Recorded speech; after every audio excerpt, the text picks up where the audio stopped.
ಮಾದಕ ದ್ರವ್ಯಗಳನ್ನು ದುರುಪಯೋಗವನ್ನು ತಡೆಯಲು ಮತ್ತು ಯುವಜನತೆಯನ್ನು ರಕ್ಷಿಸಲು ಪೊಲೀಸ್ ಇಲಾಖೆ ಹಾಗೂ ವಿವಿಧ ಸಂಘಟನೆಗಳು ಡ್ರಗ್ಸ್ ವಿರುದ್ಧ ಜಾಗೃತಿ ಮತ್ತು ಮುಕ್ತ ನಿರಂತರವಾಗಿ ನಡೆಯುತ್ತಿದೆ ಎಂದು ಪ್ರಧಾನ ನ್ಯಾಯಾಧೀಶರಾದ ನಾಜಿಯಾ ಕೌಸರ್ ತಿಳಿಸಿದರು. ಪಟ್ಟಣದ ಮಂಡ್ಯ ಜಿಲ್ಲಾ ಪೊಲೀಸ್ ಹಾಗೂ ಮಳವಳ್ಳಿ ಉಪವಿಭಾಗ ಹಮ್ಮಿಕೊಂಡಿದ್ದ ಡ್ರಗ್ ವ್ಯಸನಿಯ ಮುಕ್ತ ಜಾಗೃತಿ ಜಾಥಾಕ್ಕೆ ಚಾಲನೆ ನೀಡಿ ಮಾತನಾಡಿದರು.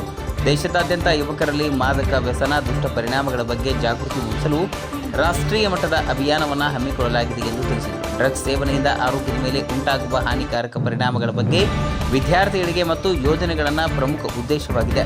ವ್ಯಸನಕ್ಕೆ ಒಳಗಾದವರಿಗೆ ಸಮಾಜದ ಮುಖ್ಯವಾಹಿನಿಗೆ ಬರಲು ಕೌನ್ಸಿಲಿಂಗ್ ಮತ್ತು ವೈದ್ಯಕೀಯ ಚಿಕಿತ್ಸೆ ಸೌಲಭ್ಯ ಒದಗಿಸುವುದಾಗಿ ಹೇಳಿದರು.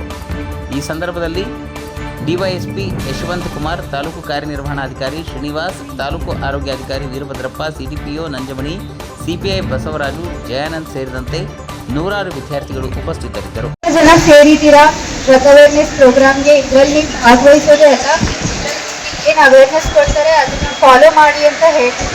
ಏಕೆಂದರೆ ಡ್ರಗ್ಗಿಂದ ನಮ್ಮ ಯೂತ್ಸ್ ಎಲ್ಲರೂ ಜೀವನ ಹಾಳಾಗ್ತಿರೋದು ಡ್ರಗ್ಸಿಂದ.